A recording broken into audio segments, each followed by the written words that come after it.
The Career Challenges Podcast, a collection of stories about overcoming professional hurdles and learning lessons the hard way. Thank you for joining me. I'm your host, Kai Weckerly, certified ghostwriter.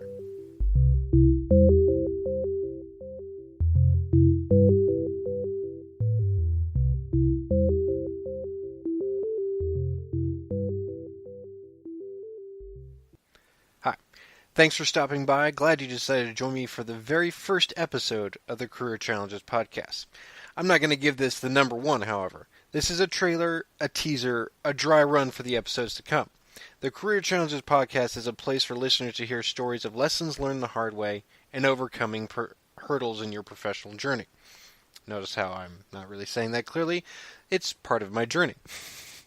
So, for me to ask career coaches, consultants, and experts, or any guest who wants to be on my show to share these kind of stories, because they are personal, you have to be vulnerable about it. You have to admit, sometimes you made a mistake, and it's embarrassing.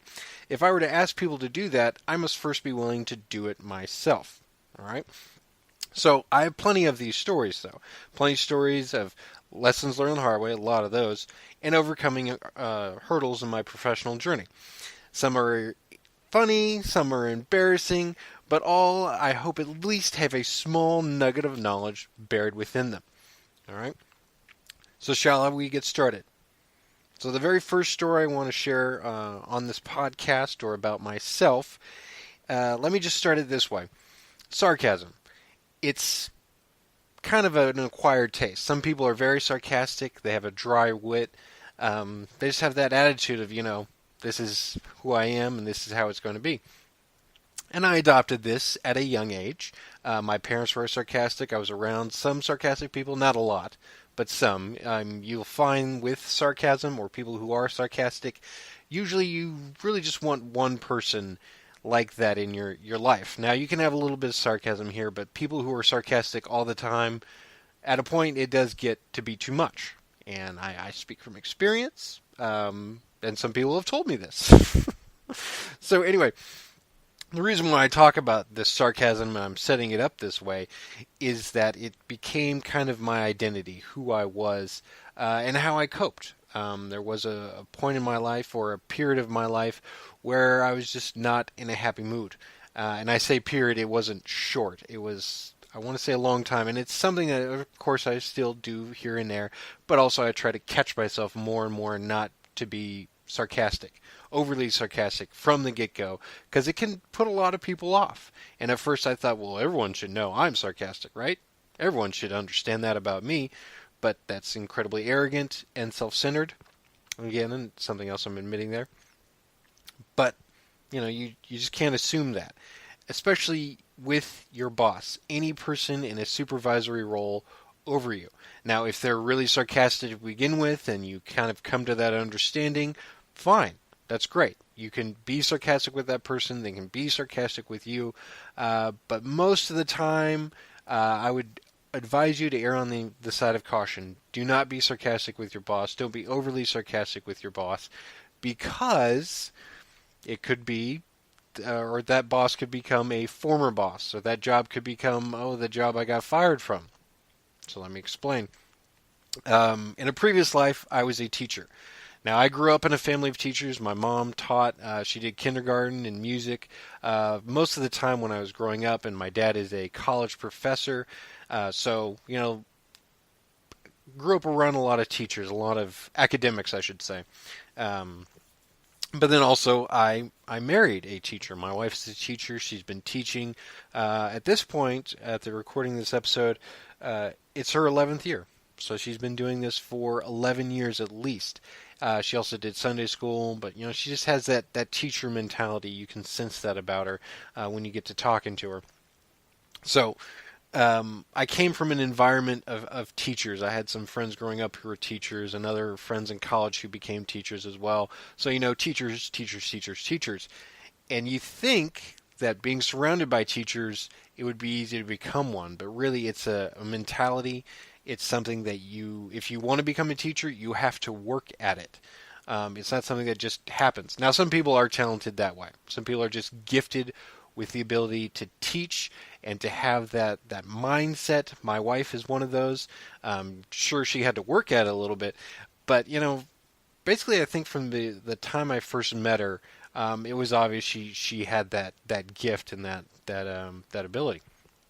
Me, on the other hand, I was just gifted with sarcasm. So I graduated college. I was going to go into art, but then the housing market tanked. This was 2008. I graduated in May of 2008, right as the housing bubble burst. So jobs that were plentiful about a year ago just evaporated overnight. And I wanted to be a graphic designer / illustrator. I actually wanted to go in animation at that time. But it didn't look like that was going to happen. And for other reasons, I just didn't want to go the long road. I could have done other things, but at the same time, I was like, I'm tired of working. Of course, if you're tired of working at 23, rough road ahead. Anyway, so I decided to go into teaching, and they have alternative certification for that. So I did alternative certification, and the only jobs I could get were in the private sector. Public schools, they basically don't take you seriously, or at least not in San Antonio, Texas. And at the time, they were tightening their belts, so they weren't hiring as many teachers to begin with. So not only did I have a alternative cert, which is not very desirable, I was also competing against highly qualified teachers, some who were displaced, so they had years of experience looking for jobs, and so that really puts you down at the bottom of the ladder. But I went into the private sector. I was able to find a job or two, so it worked out for me. And so the very first teaching job I had was a private school teaching middle school. Middle school's kids, grades 6th, 7th, and 8th. They call it middle school here in Texas. And they have their own attitude. They're coming into their own. They have hormones. Some are crazy. And just, it takes a special person to deal with middle schoolers. Even my wife doesn't want to deal with them, and she's a teacher. Really, it's a different mindset for teachers, and so I do have a lot of respect for middle school teachers. A, because I've done it, and B, I've subbed in it, and you just see a whole different side. So, middle schoolers have this attitude, and I'm a very sarcastic person, and I came into teaching with this idea, this image of how it was supposed to be. And of course, middle schoolers are not going to fall in line. They're just not going to do it unless you have the gift, in which I obviously did not have. So I was getting very frustrated with how things were going. And of course, it was my first year, so my principal, she was checking up on me a lot. As she should. That's her job, part of her job. And to cover my frustration, I would just say things sarcastically. Oh, just another normal day, kids being jerks. Stuff like that. Looking back, that was not the smartest role, but in the moment, I was just like, man, I don't know what to do. I got to cope somehow, so I'm just going to be sarcastic. Try and make it funny with sarcasm. And near the end of the year, things were really ramping up for summer, so these students were going nuts. They were just talking left and right, and we were having a meeting, and I actually said, oh, man, we should get a tranquilizer gun, the ones that they use at zoos, and start tranking kids. And she, she didn't quite react the way I thought, so I was like, oh, well, she just doesn't get my humor. Well, near the end of the school year, she pulls me into the office and lets me know that my contract is not going to be renewed for the next year. It was quite a blow. I was frustrated. I was a little angry about that. But when I asked her why, she said, well, it just seems like you don't like the students at all, which was so far from the truth. I really cared deeply for these guys. I was just frustrated that I couldn't get through to them. I naively and arrogantly thought that, hey, I've got the gift. I can say a couple cool words or phrases, and they're just going to snap to, and they're going to follow me. I'm going to be that cool teacher. Obviously, did not happen. So, that sarcasm that came through really just shot me in the foot. All right. So the moral here: don't be sarcastic with your boss. All right. A little bit of sarcasm, but come figure out what kind of style of communication they like, and follow that. All right. Try and work into that, because yes, they are the boss, and even if they're not doing it right, even if they're following all the wrong rules for leadership, they're still in that position of authority. And you can still do things to change it, but, from where I stand, don't be sarcastic.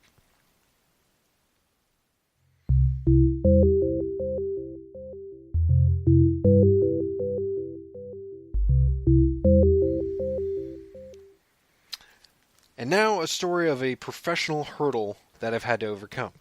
After I got out of teaching, I did a couple other odd jobs, and some life events happened, and I decided to go into writing. I really love writing. Obviously, I'm a certified ghostwriter.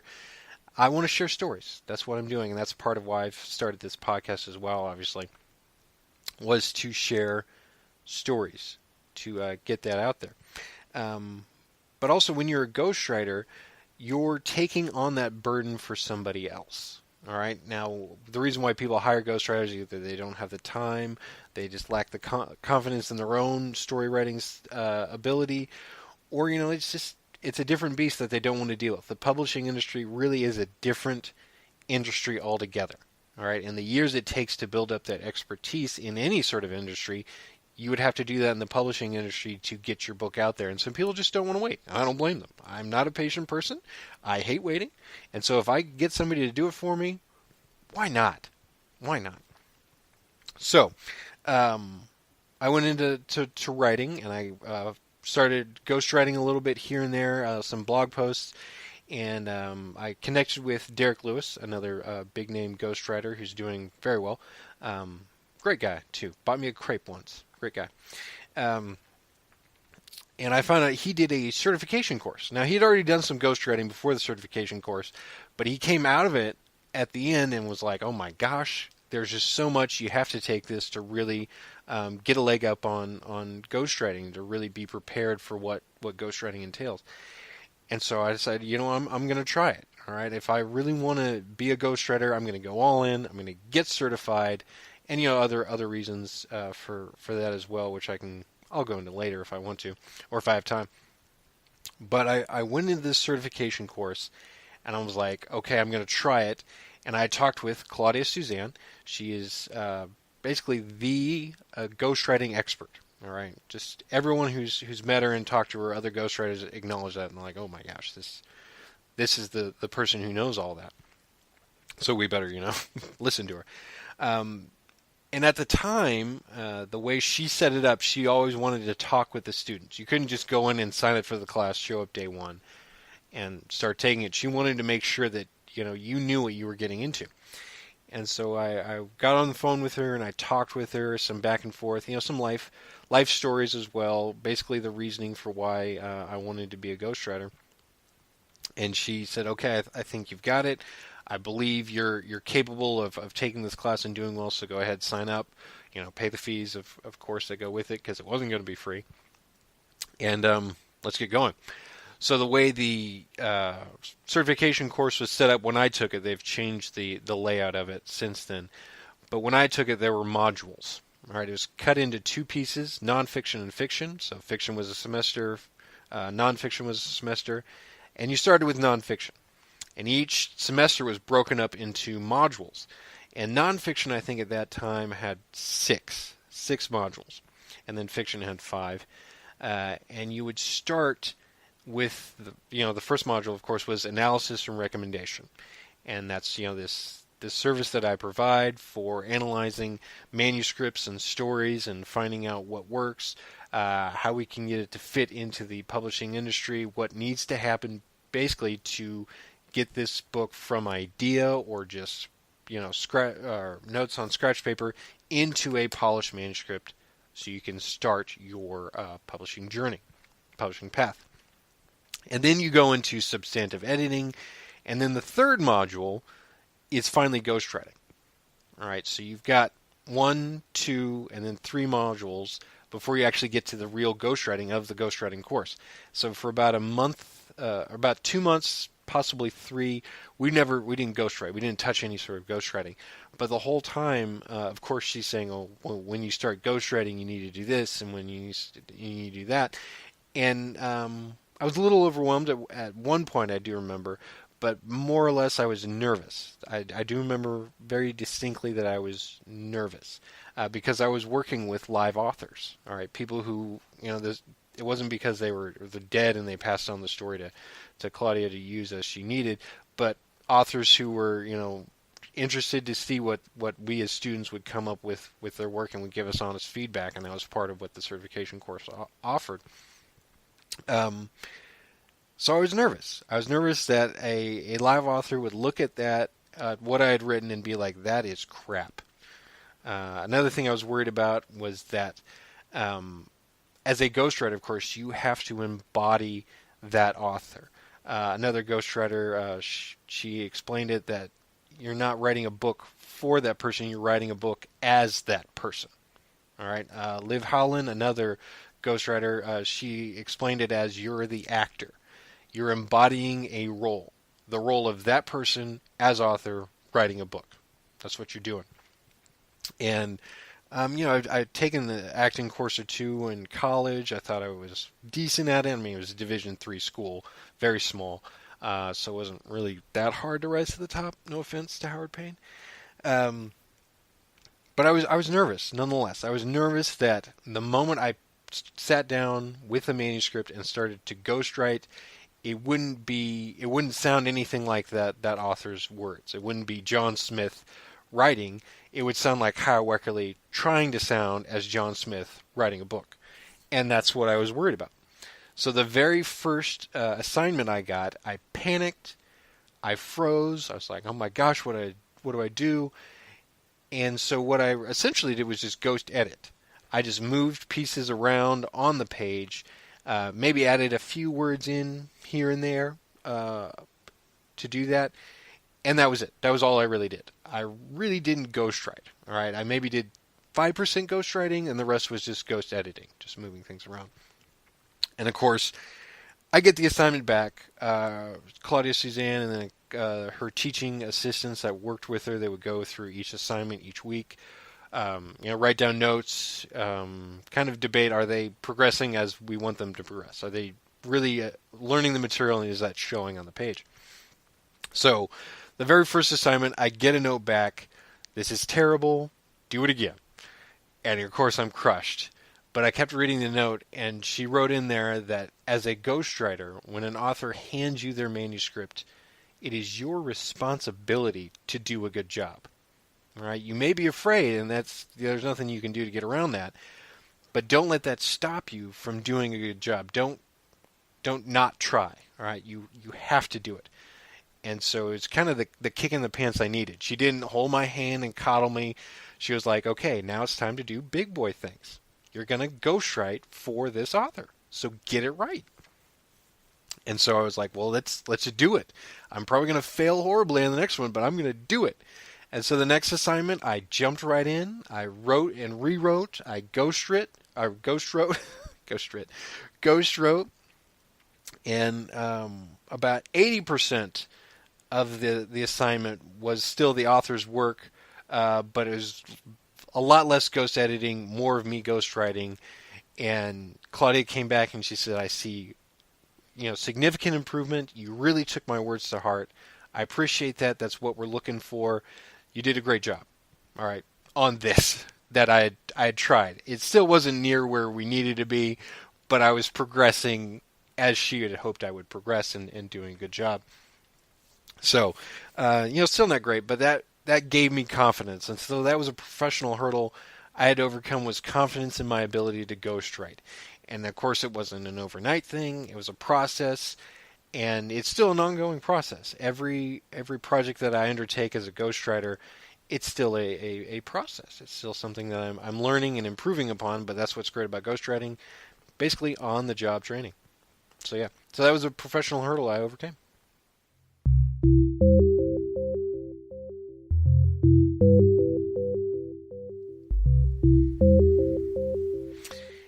All right, another lesson learned the hard way: scheduling, time management, getting things right. I was working with a client, and we were going to be doing this interviewing through the Zoom interface, and that's what I do all my interviews through, is a Zoom interface. And what's great is through Zoom, you can, when you set up your meeting, it produces a invitation page. and you can join the Zoom meeting either through the web link, which will be in the invitation, or you can call in, and there's a number, and of course you tap that number either on your phone or through your computer if you want to do it that way, and it calls into the meeting. And you can sit there and talk, and what I do is I hook my laptop up. That way when it's done, it will record onto my laptop, and I can transcribe that recording and work from the transcription for the raw material for ghostwriting. Of course, none of this means anything if the author is not there as part of the meeting. Very vital step. If you want to argue that, that'll be an interesting argument. Anyway, so I have this author that I'm working with. We set up when we're going to do the Zoom meeting. I set up the Zoom meeting in Zoom. It produces the invitation page. I forward that invitation to her through the email, and then I go into Google and I create a calendar invite so that she knows in her calendar when it's going to be. So that way she can block out time. And so I do that and I send that to her. And I think, okay, that's all I need to do. That's all the scheduling I have to do. I've done my part there. Let's move on to whatever work I need to do. And come time for the meeting, I dial in, I set it up, and she doesn't show up. Nothing happens. I'm like, what in the world is going on here? And it was frustrating. And so I'm texting her on my phone because I have my computer, but I'm texting her on my phone. And she's like, where's the invitation? Where's the invitation? I'm like, oh, well, I emailed it to you. And you may think that, oh, it's just her fault being lazy and not looking. But also, this is a very busy person. Remember, as a ghostwriter, I work with very busy people. I adapt to their schedule. That's part of the services that I offer. And the key here is that I need to make it as easy as possible for this person. Not because they're lazy, but because they're super busy. All right, and I want to be easy to work with. Glenn Bedell, I hope I'm saying that right. Glenn Bedell in 3 Steps to Yes mentions, and he pounds this point home multiple times, be easy to work with. Now, don't be a doormat. Don't let people walk all over you. But make sure that you make it as easy as possible to work with you as you can.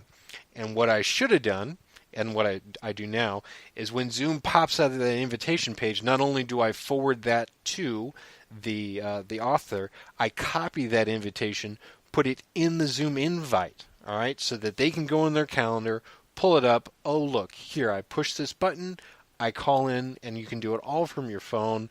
Maybe I can cut out a step or two there, which I'm still working on, but make it as easy as possible to work with. And that was the moral that I got out of this, is that I can take the time, an extra minute maybe at the most, to copy and paste into that Google invite and put it out there. All right, so that was my my moral there. So a couple lessons learned the hard way, and one professional hurdle that I overcame. So what's next? Well, my current list of projects includes a couple of ghostwriting contracts, finalizing a webinar, and hosting more episodes of the Career Challenges podcast. All right. So hopefully, if you're listening to this and you've made it to this point, you have an idea of the format and how I want to set that up. Of course, there'll be some back and forth between me and the guest, but since it's just me today, all you're really hearing is me wax poetic about mistakes and overcoming hurdles. All right. So I hope that you, after listening to this, want to be a guest on my show. So then go to the careerchallengespodcast.com to find out how to become a guest. In the meantime, keep your chin up, keep working.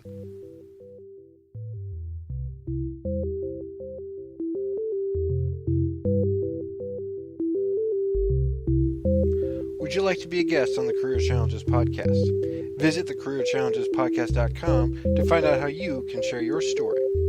Eager to share your story with a wider audience and enhance your brand? Visit weckerlywriter.com. That's WECKERLYWRITER.com to discover how you can begin your author journey. What are you waiting for?